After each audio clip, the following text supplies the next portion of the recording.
안녕하십니까. 암호화폐 정보를 전달해 드리는 닥터 비트맨입니다. 일요일에 아침이 밝아왔습니다. 어떻게 편안한 밤 잘 보내셨나요? 이제 최근 암호화폐 시장뿐만 아니라 미 증시가 온통 혼조세를 보이고 있습니다.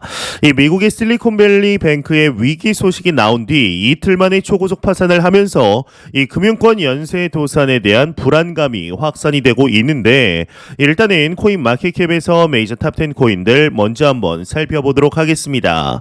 일단 시가총액 1위 비트코인의 경우는 전날 대비 1.82% 상승한 25,500달러대를 나타내고 있습니다.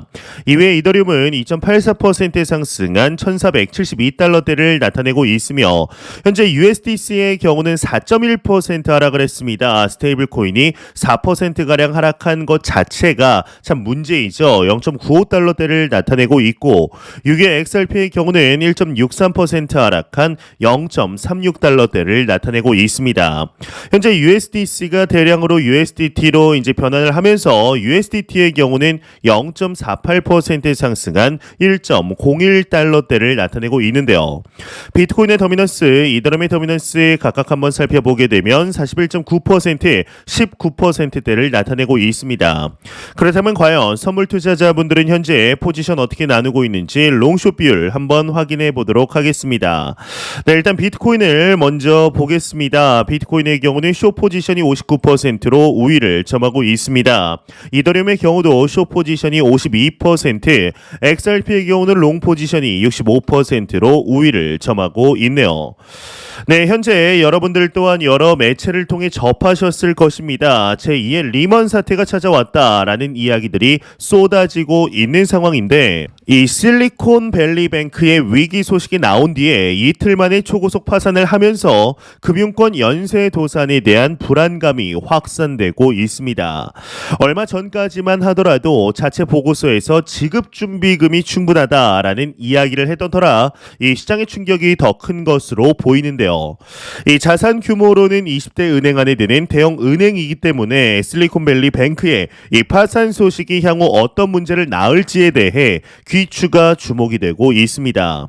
이 실버게이트의 경우는 크립토 마켓에 대한 파장이 그리 크지 않을 것으로 예상을 했지만 이 실리콘밸리 은행의 경우는 완전히 이야기가 다르죠. 또한 USDC 관련하여서 현금 준비금 일부를 실리콘밸리 뱅크에 예치했었다라는 소식이 전해지면서 USDC의 가격이 보시다시피 급락을 하였습니다. 실제로 스테이블한 가치를 보존하는 것이 가장 중요한 이 스테이블 코인이 이렇게 갑작스러운 하락을 한다는 것은 매우 중요한 위험 시그널로 보아야 하는데 이에 헤지펀드 X3 캐피털 매니지먼트의 창업자 앤드류의 경우는 이 트위터를 통해서 미 증권거래위원회 SEC는 USDC의 발행사 서클이 리스크가 있는 은행, 특히 실리콘밸리 은행에 대한 익스포저가 있다는 것을 잘 알고 있다. SEC는 USDC가 증권에 해당한다라고 확신하고 있다며 이 수준으로 이와 관련해 추가 조치를 취할 것으로 예상된다라고 밝히게 되었습니다. 이 USDC의 경우는 최저점 0.88달러까지 하락을 하였었는데요.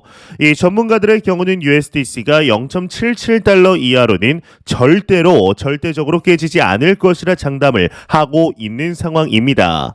이제 이에 대한 이유로는 현재 서클의 준비금 70% 이상을 차지하고 있는 단기 국채를 BNY 멜론 은행이 보유하고 있고 이 블랙록이 관리하고 있다라고 하는데요. 이 BNY 멜론 은행의 경우는 미국에서 가장 오래된 은행입니다. 이 블랙록의 경우는 전 세계 1위의 자산 운용사이죠. 이로 인해서 절대적인 바닥 가격은 0.77달러로 지지가 된다고 하는데 이 손실이 발생을 하더라도 쉽게 충당이 가능하고 시타델이나 블랙록이 서클의 유동성을 지지하기 위해 지분 매입을 통한 자금 조달에 참여할 가능성 또한 점치고 있는 상황입니다. 이게 이제 생각이 나는 게 작년이죠. 2022년 5월 나락으로 빠져버린 루나가 생각이 나는데요. 이때 당시 루나 파운데이션 가드의 경우는 거래소로 비트코인을 이체하고 루나를 무한 발행하여서 USD 패그를 복원하는 방식을 채택했는데 반면 USDC의 경우는 거래소에 입금이 되지 않고 있고 USDC의 공급량이 시장의 80% 이상은 거래소에 보관되지 있지 않는 상태입니다. 이제 전통 이제 미국 금융기관의 지원을 받고 있다는 것이 얼만큼 큰 힘이 되는 것인지 여실히 알 수가 있는데 그만큼 크립토 마켓에 대한 규제가 얼마나 중요한지를 다시 한번 알 수 있게 되는 것이죠. 현재 대부분의 전문가들의 경우 또한 이 USDC가 테라 USD와 같은 운명을 겪지는 않을 것이다 라는 언급을 하고 있는데요.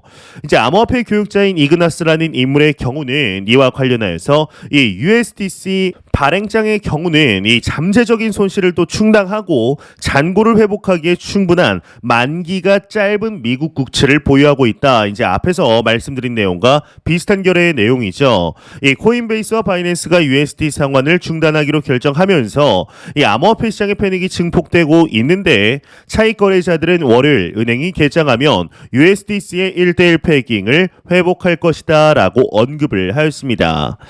현재 참 암호화폐 시장에는 USDC뿐만 아니라 엄청난 일들이 벌어지고 있습니다. 이제 일각에서는 이틀 전이죠. 3월 10일이 암호화폐 사상 최악의 날이다라는 언급까지 나왔었는데 이제 동시에 6가지 악재가 한 번에 나오게 되었습니다. 이제 이를 간단하게 한번 살펴보게 되면 첫 번째로는 후오비 토큰이 급락을 하였습니다. 무려 1시간 동안 80%에 달하는 가격의 급락이 발생을 했는데 저스틴 선이 구제 조치를 취하겠다, 피해 보상을 하겠다라고 언급은 하였으나 과연 어떻게 할지에 대해서는 의문이 드는 것이 사실입니다. 두 번째로는 미국 뉴욕 검찰청이 쿠코인 거래소를 상대로 이 소송을 진행하였는데요. 여기서 뜬금없이 이더리움을 증권으로 언급을 하게 되었습니다. 여기서 같이 예를 든 것이 이제 루나 클래식과 테라 USD였죠. 워낙에 증권에 대해서 언급을 많이 한 이 SEC가 이러한 이야기를 했다면 또 그러겠거니 하겠지만 이 뉴욕 검찰청이 거래소를 언급하며 이더리움을 걸고 넘어지니까 이건 또 무슨 일인가 싶었는데요. 세 번째로는 헤데라 프로젝트가 취약점 공격에 노출이 되었다라는 소식과 네 번째로는 실버게이트 은행이 결국엔 운영 종료를 했다는 소식, 다섯 번째로는 미국 바이든 정부가 채굴 활동 감축을 목표로 채굴에 사용된 전기요금의 30%를 세금으로 납부하는 방안을 추진하는 것, 마지막 여섯 번째로는 방금 말씀드렸던 실리콘밸리 은행의 지주 회사인 SVB 파이낸셜이 이제 손해를 보더라도 본인들의 주식을 팔겠다라고 선언을 한 것입니다. 이것들이 동시다발적으로 이틀 전인 3월 10일 동시에 쏟아지게 되었습니다. 현재 비트코인은 19,000에서 2만 달러를 오가면서 상당히 불안한 흐름을 보이고 있는 중이죠. 이 미 증시 또한 쉽지 않은 흐름을 보여주면서 2008년에 금융 위기가 다시 찾아오는 것이 아니냐라는 불안 심리를 여실히 반영하고 있습니다.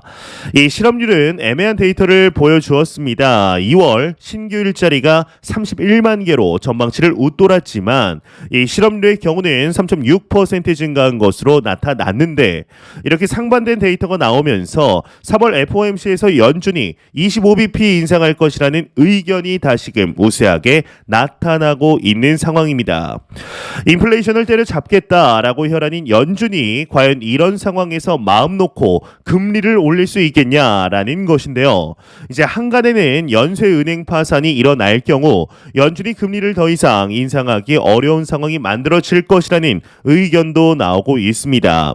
이 미국은 이미 2008년 금융 위기를 통해 은행이 그냥 망하게 두는 것보다 공적 자금을 투입해서 살리는 편이 경제에 더 낫다라는 것을 학습을 한 상황이죠. 이런 가운데 서머스 전 미국 재무장관의 경우는 실리콘밸리 뱅크 사태에 대해서 금융 시스템 위험 유발 가능성이 크지 않을 것이다 라는 다소 안도적인 의견을 피력하였습니다. 하지만 SVB 파이낸셜 그룹의 경우는 이미 유동성 극복을 위해 18억 달러의 손실을 감수하더라도 매도 가능한 모든 증권을 매각하고 22억 달러 이상의 주식 발행을 통해 자본을 조달하겠다라고 밝혔던 했던 바가 있었는데요. 하지만 바로 전날 이제 SVB 파이낸셜의 경우는 이 자본 조달에 실패했음을 밝히면서 매각을 위해서 고문을 고용하기에 이릅니다. 이 상황이 결코 호락호락하지 않은 것이죠. 이 미국 은행의 파산 소식이 미국의 금융 위기와 전 세계 금융 위기로 확산되는 것 아니냐라는 불안감은 점점 커지고 있는 상황인데 참 아이러니한 것은 이러한 비트코인의 탄생이 2008년 금융 위기에서 비롯되었다라는 것입니다. 하지만 이 비트코인과 여타의 알트코인은 완전한 차이점을 가지고 있습니다.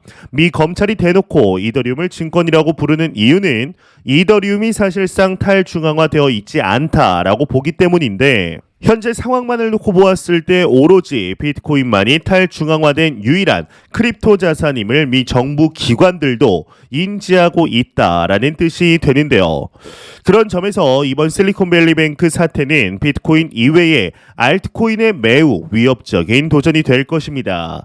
또한 이번 사태를 통해서 비트코인에 더 많은 관심이 생기는 계기가 되지 않을까 싶은데요. 과연 앞으로 어떻게 진행이 되게 될 것인지 추가적인 내용 나오는 대로 바로 알려드리도록 하겠습니다. 네, 제가 준비해온 소식은 여기까지입니다. 영상이 도움이 되셨다면 구독과 좋아요 그리고 광고 한 편만 처음부터 끝까지 시청 부탁드립니다. 이 채널은 오직 광고 수익으로 운영이 되게 됩니다. 항상 영상 시청해 주시는 시청자분들, 구독자분들 너무나 감사드립니다. 오늘 남은 시간 잘 마무리하시길 바라면서 저는 더욱 도움이 되는 영상으로 찾아뵙도록 하겠습니다. 지금까지 닥터 비트맨이었습니다. 감사합니다.